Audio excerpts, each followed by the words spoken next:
This is KGW News at 5. This small minority of people does not represent us! And first at 5, high school students walk out of class in support of vaccine mandates. Their message, they are the majority. And they hope that message rings loud and clear at tonight's school board meeting, where board members will weigh mandating vaccines for Portland Public School students. Tim Gordon starts us off. A mid-morning walkout at Grant High School in Northeast Portland.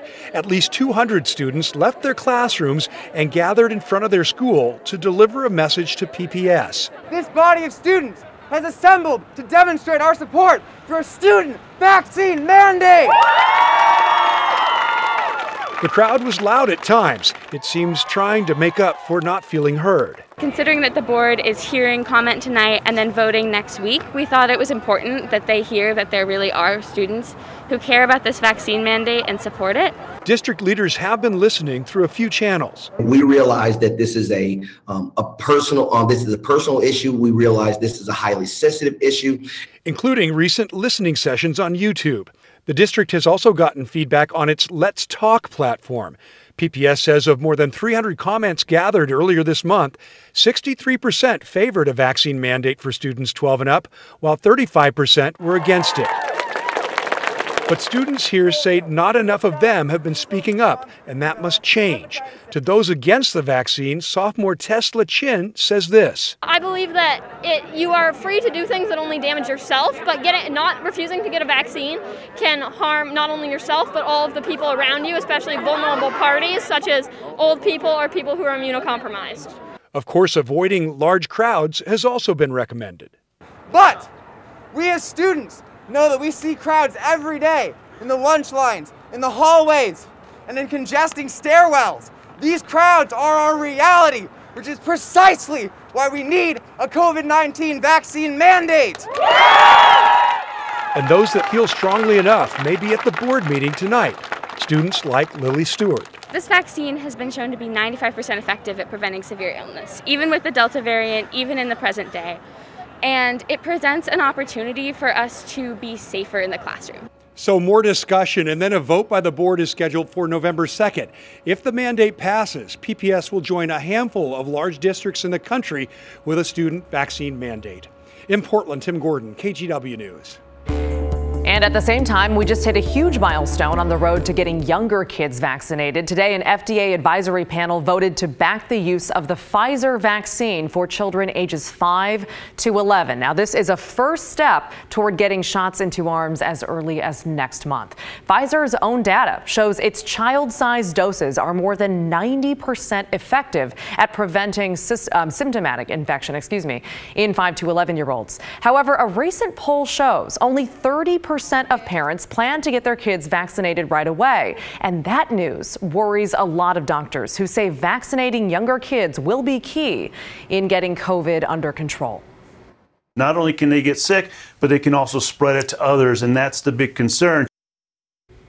So though pediatric COVID deaths are rare, more than 700 children have died from the virus since the pandemic began. And the CDC, by the way, weighs in next week before a final decision on this FDA ruling that could allow shots into arms as soon as early November. Also today, Oregon Governor Kate Brown got her COVID booster shot. The governor, you might remember, first got a Johnson & Johnson vaccine, in part to show everyone it was safe and that it worked. But since then, studies revealed that while the vaccine worked very well, it was in fact the least effective of the three. So today, the governor got a Moderna for her booster. I was really grateful to be one of the Americans, millions of Americans, who did the Johnson & Johnson one and done. And in talking with my medical provider, my doctor, wanted to try this alternative strategy. So lots of people are now eligible for booster shots, but it's different for each vaccine. Details are available at KGW.com. And it's also worth noting local doctors add that appointments are booking up fast. So they recommend scheduling a shot with your doctor's office or pharmacy ahead of time. Now that the CDC has recommended mix and match booster shots like the governor got, many are wondering which booster now to get. It just gets more and more confusing. So thankfully, Evan Kozloff with our Verify team found the answer. The CDC is now recommending boosters for millions of people, prompting one big question: which one should I get? Enter the internet, trying to solve that question. A graphic has been circulating on social media ranking the 3 boosters for each of the vaccines. So let's verify. Is this graphic based on real data? And what does it show about which boosters we should get? Our sources are the CDC, a study from the National Institute of Health, and these 2 medical experts. First, we could confirm that the data is real. It's based on this study from the NIH, which looked at 458 people, split into 9 groups. Each group had some combination of the 3 vaccines and 3 boosters. And the numbers referenced in that tweet show what's called the geometric mean fold rise. Geometric fold rise refers to the level of antibodies that are measured after you get a vaccine. So anytime you boost, you're going to get a rise in antibody. They're going to rise 2-fold, 3-fold, whatever it might be. And according to this data, it's clear there was a much bigger response to mRNA boosters. Our experts say that's especially the case for those who got the Johnson & Johnson vaccine. In that study, their antibodies jumped 4.6-fold after getting a J&J booster, but they jumped 32.8-fold for a Pfizer booster and 56.1-fold for a Moderna booster. So clearly,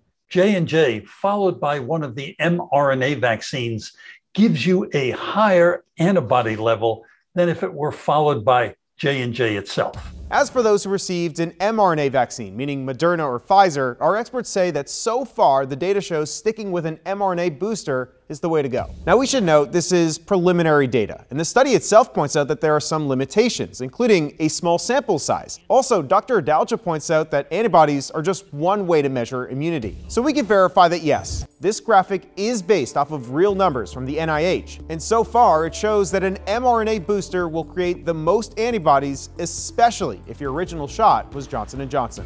With your Verify, I'm Evan Kozloff.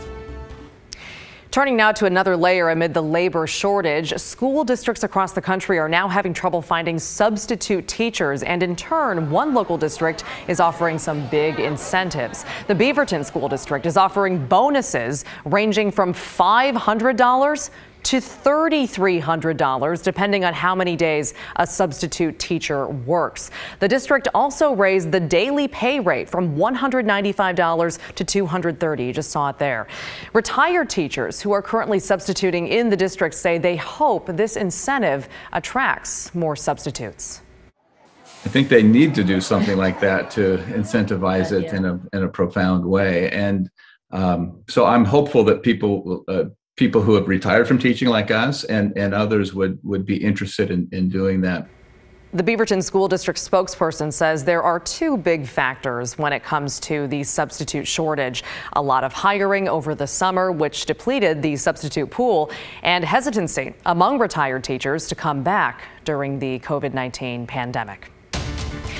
Well, there are new details in the shooting that left 2 people dead in Old Town. According to court documents, the shooter told police that voices in his head told him to shoot the victims. 45-year-old Michael Van Domelen also admitted to using meth earlier that day. This shooting happened early Sunday morning at an apartment building on Northwest 6th Avenue, and court documents show that a witness talked to Van Domelen in the hallway. He told the witness that he wanted to put the male victim out of his misery.